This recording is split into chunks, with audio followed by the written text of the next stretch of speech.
அருமையான கர்த்தருடைய பிள்ளைகளே, இந்த ஓய்வு நாளில் உங்களை சந்திப்பது மிகுந்த சந்தோஷம் அடைகிறேன். நிச்சயமாகவே கர்த்தர் நம்மை ஆசீர்வதித்திருக்கிறார், நம்மை பலப்படுத்தியிருக்கிறார், நமக்கு சகாயம் செய்திருக்கிறார்.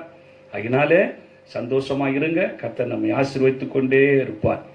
அதனால் இப்போது நாம் கர்த்தருடைய வார்த்தையை கேட்போமா? உபாகமம் எழுதிய புத்தகம் 7ஆம் அதிகாரம் 21ஆம் வசனம். உங்கள் தேவனாகிய கர்த்தர் உங்களுக்குள் இருக்கிறார். அவர் வல்லமை உள்ள தேவன். நம்முடைய ஆண்டவராய் இயேசு கிறிஸ்து வல்லமை உள்ள கர்த்தர். வல்லமை என்றால் இல்லாதவைகளை இருக்கிறதை போல அழைத்து ஆசீர்வதிக்கிற கர்த்தர். எனக்கு அருமையான தேவ பிள்ளையே, மார்க் 5ஆம் அதிகாரத்தில் எழுதப்பட்டிருக்கிறது, 12 ஆண்டுகளாய் பெரும்பாடுள்ள ஒரு பெண் அநேக வைத்தியர்களாலே கைவிடப்பட்டு சற்றும் குணமடையாதவளாய் இருந்தாள். அந்த பெரும்பாடு உள்ள பெண் ஒரு யூத குலத்தை சேர்ந்தவள். யூத பெண், 12 ஆண்டுகளாய் வியாதி. எனக்கு அருமையானவர்களே, இந்த வார்த்தை நீங்கள் சற்று கூர்ந்து கவனிக்க வேண்டும்.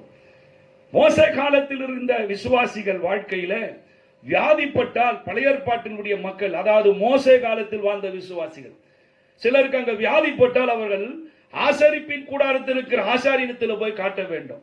ஆசாரியனத்தில் காட்டும் போது பலியை கொண்டு போக வேண்டும், கையோடு ஆடையோ மாடையோ. அந்த வியாதிக்கான பலியை தேவ சமூகத்தில் வெட்டி அந்த ரத்தத்தை கொண்டு வந்து வியாதி உள்ளவர்கள் மேல் போடுவார்கள். அந்த வியாதிக்காக 7 நாள் இந்த சடங்கு நடக்கும். ஒருவேளை இந்த வியாதி போகாவிட்டால் இவர்கள் பாளையத்துக்கு புறம்பு இருக்க வேண்டும். பாளையத்துக்கு புறம்பு யார் இருப்பாரு தெரியுமா? குஷ்டரோகிகள், தீட்டுப்பட்டவர்கள். நகரத்துக்குள்ள வரக்கூடாது. நகரத்துக்குள்ள வந்தால் கல்லெறிந்து கொன்று விடுவார்கள் ஜனங்கள். தீட்டு தீட்டு என்று சொல்லிக் கொண்டு பாளையத்தில் இருக்க வேண்டும். பாளையம் என்றால் ஒரு வனாந்தரமான ஒரு இடம். அங்கேதான் தீட்டுப்பட்டவர்கள் வாழக்கூடிய இடம். அங்கே இருந்து அங்கே சாக வேண்டியதுதான். ஆனால் இந்த பெரும்பாடு உள்ள பெண் அநேக வைத்தியர்களால் கைவிடப்பட்டவர், நிறைய பணம் இருந்தது போல, பெரிய பணக்காரி, யூத குலத்தில் சேர்ந்த பெண். இவள் ஆசாரியத்தில் வந்து தன்னுடைய காணிக்கையை கொடுத்து, தன்னுடைய பலிகளை கொடுத்து பலி செலுத்தினாள். 7 நாட்களுக்குள் இந்த நோய் போகாவிட்டால் இவள் பாளையத்துக்கு புறம்பு இருக்க வேண்டும். ஆனால் 12 ஆண்டுகளாய் இவள் வீட்டுக்குள்ளே இருக்கிறாள். காரணம் என்ன? இவ ஒரு யூத பெண். இவளுக்கு நிறைய பணம் இருக்கிறது. ஆசாரியனுக்கு நிறைய பணத்தை கொடுப்பார்கள். பணத்தை கொடுத்து என் விஷயத்தை யாருக்கும் சொல்லிவிடாதீர்கள், சொல்லிவிட்டால் என்னை கல்லெறிந்து ஜனங்கள் கொன்று விடுவார்கள். ஆகினால் என்னை தயவு செய்து என் வியாதியின் காரணத்தை மக்கள் மத்தியிலே சொல்லக்கூடாது என்று ரகசியமாக தன் பணத்தை கொடுத்து ஆசாரியத்திலே கொல்லி இந்த பணத்தை கொடுத்திருக்க. என்ன சொல்லி கொடுத்தாலும் யாருக்கும் இது தெரியக்கூடாது, தெரிஞ்சால் என்னை கொன்று விடுவார்கள். ஆசாரியர்கள் இந்த வார்த்தைக்கு உடன்பட்டு பணத்தை வாங்கி கொண்டு அமைதியாக இருந்தார்கள். இந்த பெண்ணுக்கு உதவி செய்ததற்கு இன்னொரு காரணம் உண்டு. இவ யூத குலத்தில் சேர்ந்தவள். இயேசு கிறிஸ்துவை நம்ப மாட்டான். இயேசு கிறிஸ்துவ தேவன் என்று சொல்லாமல் இயேசு கிறிஸ்து மனிதன் என்று சொல்லி இவள் அறிக்கை பண்ணினவள். அது நிமித்தம் தான் ஆசாரியர்கள் இந்த பெண்ணுக்கு உதவி செய்தார்கள், யாருக்கு இந்த விஷயத்தை சொல்லாதபடி. அன்புக்குரியவர்களே, யோவான் 10:33 சொல்லுகிறது, நீ மனிதனாய் இருக்க தேவன் என்று சொல்லுகிறாயே என்று சொல்லி யூதர்கள் கல்லெறிந்து கொள்ள வந்தார்கள் இயேசு கிறிஸ்துவை.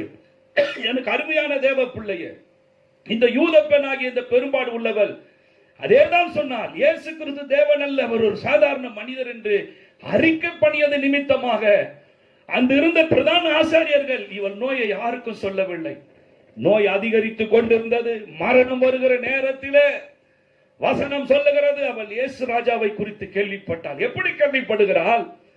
வசனம் சொல்லுகிறது, லூக்கா 8ஆம் அதிகாரத்தில், என் இனத்தை சேர்ந்தவள், என் குலத்தை சேர்ந்தவளாகிய மகதலேனா மரியாள் 7 பேய் பிடித்திருந்த பொழுது அவள் போய் இயேசு கிறிஸ்துவ தேவன் என்று சொல்லி அறிக்கை பண்ணி அவரை சொந்த இரட்சகராய் விசுவாசித்து ஏற்றுக்கொண்ட போதுதானே அவள் நோய் மாறியது. அவர் மேலிருந்த பிசாசு விலகி அவள் குணமடைந்தாலே அதை குறித்து கேள்விப்படுகிறார். யோவான் 11ஆம் அதிகாரத்தில், என் குலத்தை சேர்ந்தவன், என் இனத்தை சேர்ந்தவனாகிய யூத குலத்தில் சேர்ந்தவனாகிய லாசரு இயேசு கிறிஸ்துவை சொந்த இரட்சகராய் ஏற்றுக்கொண்டது நிமித்தமாக அவருடைய மரண தருவாயிலே அந்த கல்லறையிடத்தில் போய் லாசருவை வெளியே வாழ்ந்து எழுப்பினாரே, அதை நினைத்து கேள்விப்பட்டார். இயேசு கிறிஸ்துவை சொந்த இரட்சகராய் இப்போது உள்ளத்தில் ஏற்றுக்கொண்டார். மனம் திரும்பினார். இயேசு கிறிஸ்து என கூட்டத்தின் மத்தியிலே போய் கொண்டிருக்கும் பொழுது இயேசு கிறிஸ்துனுடைய வஸ்திரத்தை தொட்டால் வல்லமை புறப்பட்டு உடனே சுகமானார். என் ஆண்டவர் கேட்கிறார், என்னை தொட்டது யார் என்று. ஜன கூட்டத்தில் நடுங்கி வந்து சொல்லுகிறார், என் ஆண்டவராக இயேசுவே, நீரே மெய்யான தேவன், நீரே மெய்யான இரட்சகர், நீரே மெய்யான இயேசு கிறிஸ்து. உம்மை விசுவாசிக்கிறேன் ஆண்டவரே, உம்மை விசுவாசித்தேன் ஆண்டவரே, உம்மை நம்பினேன் ஆண்டவரே.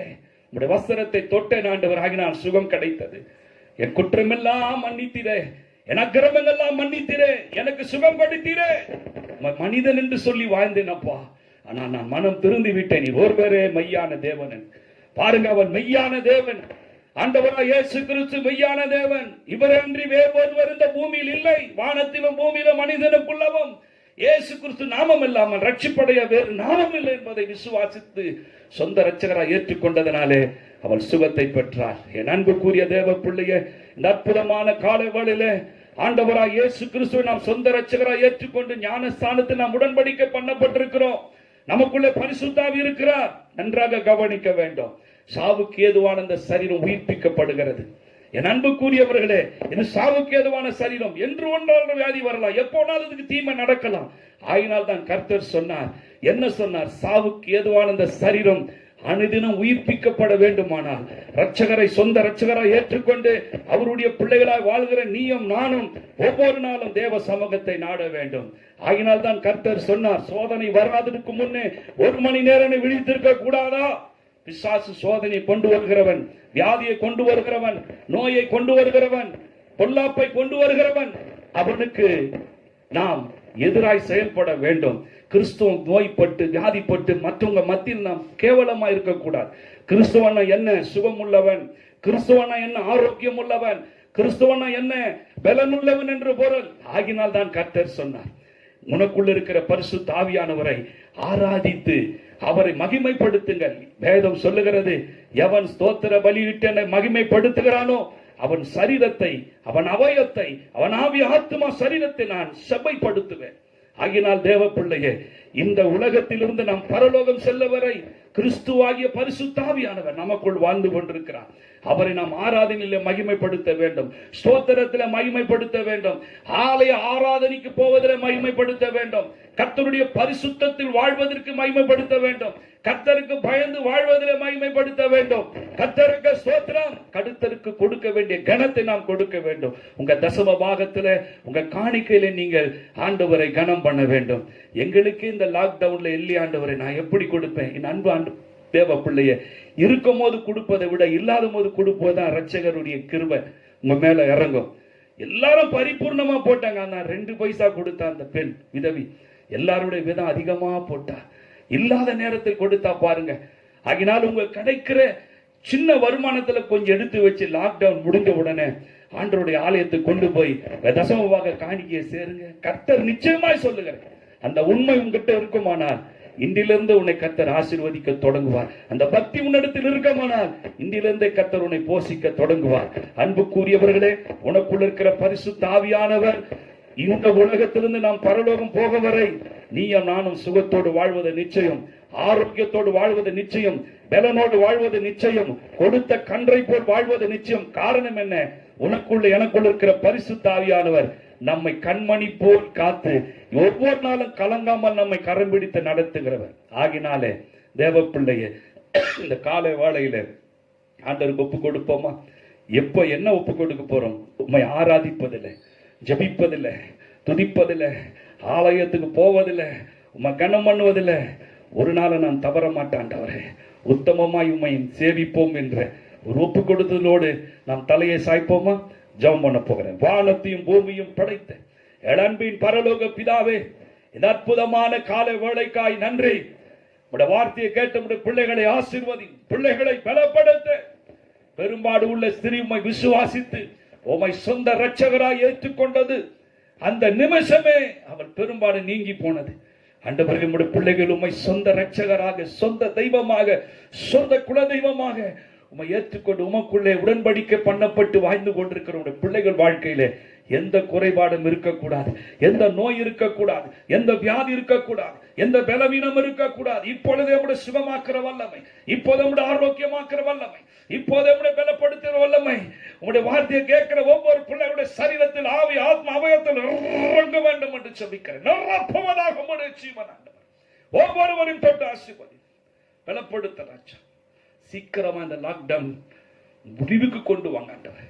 மீண்டும் நாங்கள் மகிழ்ச்சியோட ஆலயத்துக்கு செல்ல எங்களுக்கு வழிவாசல் திறந்து கொடும் தகப்பனே. உங்களுடைய பரிசுத்தமான கரத்தில் ஒவ்வொரு ஒப்பு கொடுத்து ஜெபிக்கிறேன். ஜெபம் கேளும் ஜீவனுள்ள பிதாவே. ஆமென், ஆமென். God bless you. கர்த்தர் உங்களை ஆசீர்வதிப்பாராக.